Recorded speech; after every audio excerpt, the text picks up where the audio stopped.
real-world impacts of the ongoing government shutdown. The FAA control tower at Burbank Airport is closed tonight due to staffing shortages. California's Governor Gavin Newsom writing on social media, quote, "Thanks at Real Donald Trump. Burbank Airport has 0 air traffic controllers from 4:15 p.m. to 10 p.m. today because of your government shutdown." Those are Pacific times. Passenger flights continue to take off and land at the airport following rules that are often used at much smaller airports. And this could be the first of many such cases. Earlier today, Department of Transportation Secretary Sean Duffy confirmed an increase in the number of air traffic controllers calling out sick. The Senate once again failed to advance both Democratic and Republican spending deals, both sides appearing to remain dug in. Joined now by New Jersey Democratic Senator Cory Booker.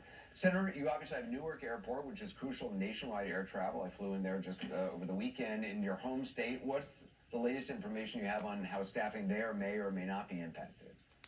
Well, I think right now it's going smoothly. I've been checking in on it throughout the day. But this is where Donald Trump is driving us. Years we have not had a government shutdown because Democrats and Republicans have come to the table and done things in a negotiated fashion. The House of Representatives has been out for weeks, and Donald Trump has said time and time again that we should just capitulate to his will. He controls the White House, the Senate, and the House of Representatives. What we really need to come to the table and do something about what Democrats are demanding, which is to deal with this healthcare crisis we're in, where Americans are seeing their premiums about to double, where because of what he's done to Medicaid, millions are going to lose their health insurance. We've got to do something to help Americans and their pain points and how they're suffering. We should not be having this shutdown. We simply need a president that's willing to work in a bipartisan fashion.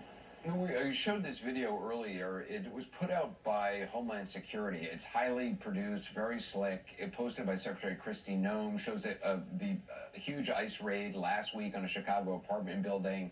I mean, it looks like an action film. As you know, families, including children, were forced outside, zip-tied, a Black Hawk helicopter hovering overhead. What do you make of what is happening in Chicago and the way this administration is portraying it? I mean, this should appall all Americans. When you say people were zip-tied, those were American citizens that were zip-tied, American children that were zip-tied.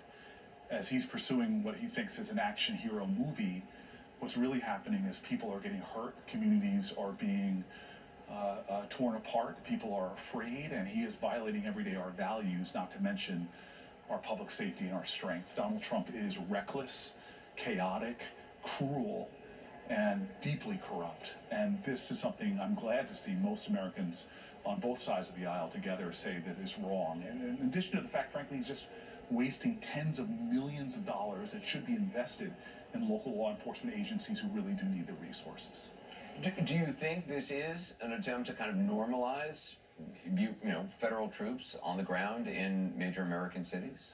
You know, I remember the first time I got a chance to travel overseas and being stunned at countries that were not sharing our values, not sort of democracies, that had military people on streets with large arms and weapons and saying, thank God that's not America. Well, now we're seeing things happen in our country that I never imagined, from masked people jumping out of unmarked cars with no insignia showing whatsoever, dragging people off from churches and from court appearances.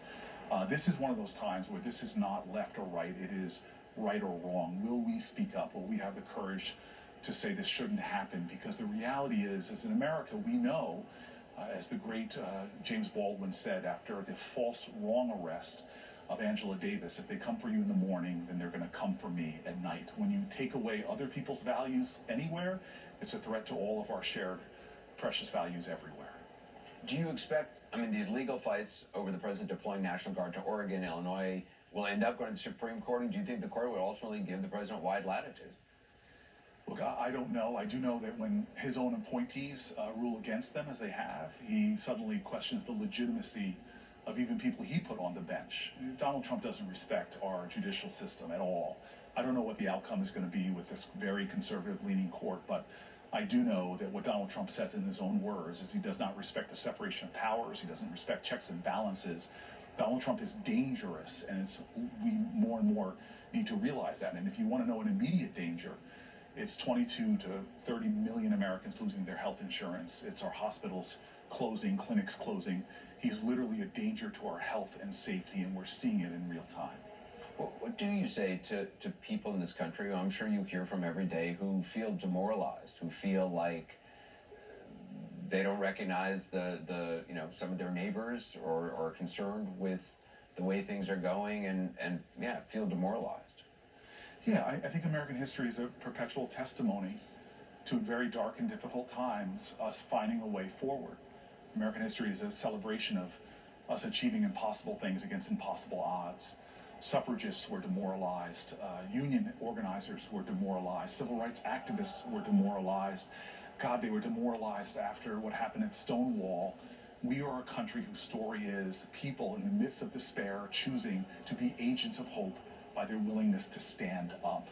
Donald Trump is a dark force in our country, but he cannot diminish our light, and our strength of our light is even magnified and multiplied when more of us come together. Remember what King said in a demoralizing time during the Civil Rights Movement. He said, what we're going to have to repent for is not the vitriolic words and violent actions of the bad people, it's the silence and inaction of the good people. Now is the time for more people to be standing up and speaking up, and that's why I'm trying to find more and more creative ways to fight as one American citizen who has the privilege of representing New Jersey here in the Senate.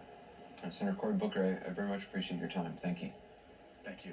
It's already Tuesday, October 7th in Israel, the second anniversary of the deadly attacks